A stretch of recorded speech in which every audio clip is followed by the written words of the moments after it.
Good evening, everybody. Thank you very much for joining us tonight as we celebrate the 239th anniversary of the independence of the United States. It's really great to be here among friends as we celebrate our shared values and our shared future. I'd like to thank Sumit Mullik from the state of Maharashtra for serving as our chief guest tonight. Sumit truly is a good friend of the Consulate of the United States. In fact, we worked most recently in support of the Chief Minister's trip to the United States. As some of you may know, the Chief Minister and a delegation are currently visiting 5 American cities to try to build further ties between Maharashtra and the U.S. So thank you, Sumit. I'd also like to thank our guest of honor, Mr. Amitabh Bachchan. Perhaps some of you have heard of him. I think he's made some movies or something. Actually, I may be the only person or one of the few people in this audience who didn't grow up dreaming of being Mr. Bachchan or a big Bollywood movie star, but actually, now that I think about it, it would be pretty neat. But we're grateful for him coming tonight, and in addition to obviously capturing the imaginations of Indians for generations, he's also helped improve their lives, very impressed with his charitable and social work, and in fact very pleased that we've been speaking lately about possible collaboration to address tuberculosis in India. I'd also like to thank our event sponsors. We'll cite them by name later, but let me just say for the moment, just collectively as a group, thank you very much for your generosity and support. We could not have had this event without your help, so thank you very much. And I also want to acknowledge a consulate colleague, Tanya Romanoff. I don't know where Tanya is. There are many people who helped put this event together from the consulate, from this wonderful Taj Hotel, but Tanya had overall responsibility and really did a wonderful job. So if you see her tonight, at least if you're having a good time, please congratulate her and feel free to buy her a drink. So it's been just under a year since my family and I arrived in Mumbai, and in fact, I think I met many of you for the first time at our last Independence Day celebration. And in the 12 months that has followed, quite a bit has happened, much of it I think worth celebrating in the India-US relationship. So President Obama and Prime Minister Modi traveled not once but twice across the world to meet with one another. And in those visits and the high-level engagement that followed, there's been a lot of progress across a wide range of areas bilaterally. So just to name a few, we had an important breakthrough on trade at the World Trade Organization. We signed new defense cooperation agreements. We made progress on civil nuclear cooperation. We found new ways to promote and enhance bilateral trade and investment. We even worked together in the exploration of Mars. And as Consul General here in Western India, I really had the privilege of seeing some of that progress firsthand. Again, just a few examples. Attended the opening of 3 major new U.S. factories by General Electric, Ford, and Abbott. These companies invested literally billions in aggregate, therefore joining many other companies, U.S. companies, that are already making in India and in fact making in Western India. Had the pleasure of seeing the United States serve as a partner country for Vibrant Gujarat for the first time with our delegation led by Secretary of State John Kerry. And we've seen at the consulate a surge of applications as more and more Indians seek to travel to the United States. So visa applications at the consulate are up 40% this year. Among students, up over 80%. So again, great to see so many Indians looking to travel to the United States for business, for pleasure, and for education.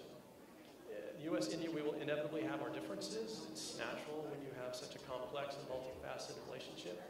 But here's why I'm so confident that the U.S.-India relationship will not only endure, but it will thrive. And that is the strong people-to-people ties that bond us and the shared values that we have. And I think it's appropriate to reflect on those values tonight as we celebrate American independence and the birth of modern democracy. Because India had its own birth of democracy after its own struggle for independence from colonialism.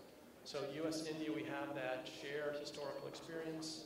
We both have very diverse, pluralistic societies, but we both have that, again, strong, firm commitment to democratic values, democratic principles. And I think that is really at the heart, it's the bedrock of the U.S.-India relationship.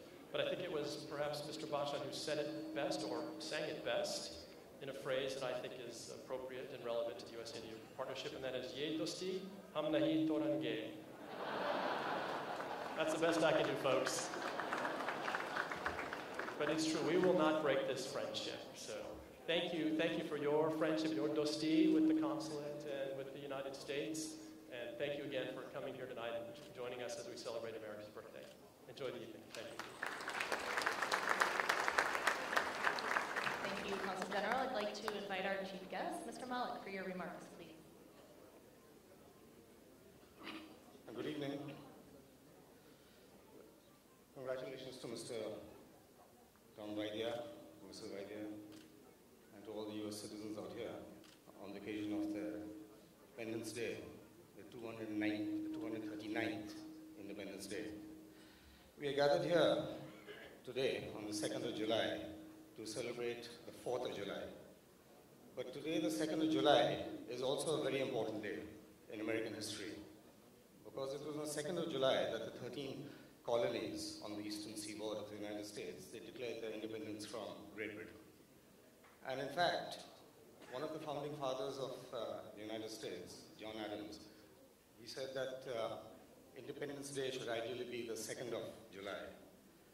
So it is entirely appropriate that you chose on the 2nd of July to celebrate your Independence Day. However, the 4th of July is traditionally celebrated as the Independence Day because that was the day that the Declaration of Independence was signed and adopted. It's one of the great documents in the world. It is a document with tremendous influence. It is very well known. You probably all read about it, heard about it, but it bears repeating. So I'll just quickly quote a couple of lines from it.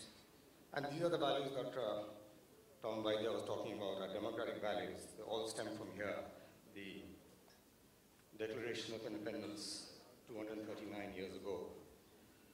We hold these truths to be self-evident that all men are created equal and that they're endowed by their Creator with certain unalienable rights, that among them are the right to life, liberty, and the pursuit of happiness. Now, this document, it has served as a source of inspiration for numerous other declarations of independence throughout the world and throughout the ages, including India, when we declared our independence in 1947. And this Declaration of Independence, it inspired the French Revolution, which took place 13 years later. It inspired the Bill of Rights, the American Bill of Rights, which fleshed out and defined what these life, liberty, and the pursuit of happiness is.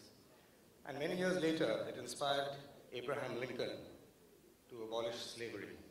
In his Gettysburg Address in 1863, and I quote again, fourscore and 7 years ago, that is 1776, our fathers brought forth on this continent a new nation, conceived in liberty and dedicated to the proposition that all men are created equal.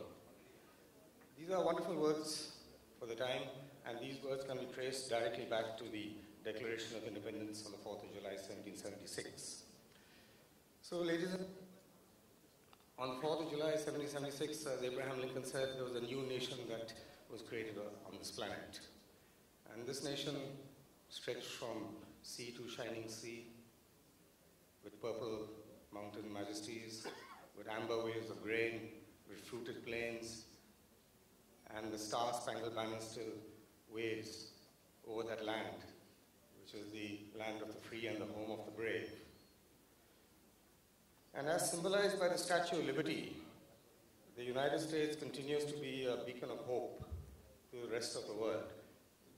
If you remember what's inscribed on the Statue of Liberty, it bears repeating. Give to me, you're tired, you're poor, your huddled masses, yearning to breathe free, the wretched refuse of your teeming shore. Send these, the homeless, tempest-tossed to me. I lift my lamp beside the golden door. These are inscribed on the Statue of Liberty. And by these words, just by these words alone, the world owes a debt to the United States and to the 4th of July. So, God bless America.